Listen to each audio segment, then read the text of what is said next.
বিএনপিকে ধাক্কা দিয়ে ফেলে দিবেন। এই বিএনপি 17 বছর এই ফ্যাসিবাদের বিরুদ্ধে আন্দোলন করেছে, অনেকের বিরুদ্ধে মামলা দিয়েছেন, ঘুমাতে পারে না রাত্রে, বাড়িতে রাস্তায় ঘাটে খেতে খামারে ছিল ছেলেরা, তারপরও বিএনপি ছাড়ে নাই। নোয়াখালী টাইমস, দৃষ্টি জুড়ে বাংলাদেশ। সন্ত্রাস, নৈরাজ্য, মাদক এবং ইফটিজিংয়ের প্রতিবাদে আজকে নোয়াখালী জেলা বিএনপি কর্তৃক আয়োজিত আজকের এই বিক্ষোভ সমাবেশ।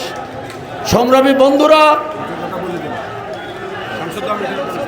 আমাদের শামসুদ্দোহা মিঠুর নেতৃত্বে একটি বড় মিছিল এসেছে, তাকে আপনারা সকলে স্বাগত জানাই করতালির মাধ্যমে। সংগ্রামী বন্ধুরা, আজকে আমরা এখানে দাঁড়িয়ে আজকে যে কথাগুলো আপনাদেরকে বলতে চাই, আমাদের বক্তব্যরা এখানে আমাদের জেলা বিএনপির নেতৃবৃন্দরা অনেক বক্তব্য দিয়েছেন, আপনারা শুনেছেন। আজকে আমাদের এই সরকারের বয়স মাত্র 4 মাস। ইতিমধ্যে তাদের মাথা খারাপ হয়ে গিয়েছে।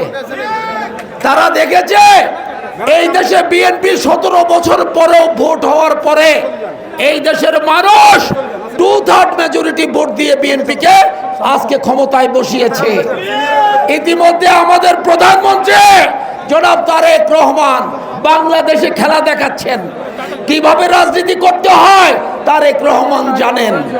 ওনারা যে 17 বছর এই দেশে যে মব সৃষ্টি করেছে আপনারা জানেন। সন্ত্রাস, নৈরাজ্যের বিরুদ্ধে বিএনপি সব সময় প্রস্তুত, এটা আপনারা দেখেছেন। আজকে দেশের মানুষ প্রমাণ করেছে বিএনপি হলো শান্তির দল, বিএনপি এই দেশের মেহনতি মানুষের দল, বিএনপি এই দেশের জনগণের দল, বিএনপি এই দেশের মানুষকে ভালোবাসে। তাই বিএনপিকে মানুষ বিপুল পরিমাণে ভোট দিয়ে আজকে ক্ষমতায় বসিয়েছে। আজকে আপনারা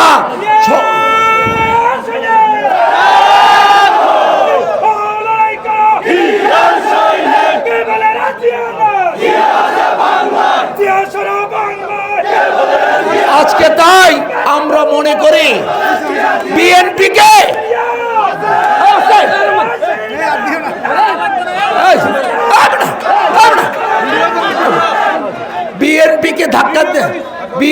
ধাক্কা দিয়ে ফেলে দিবেন।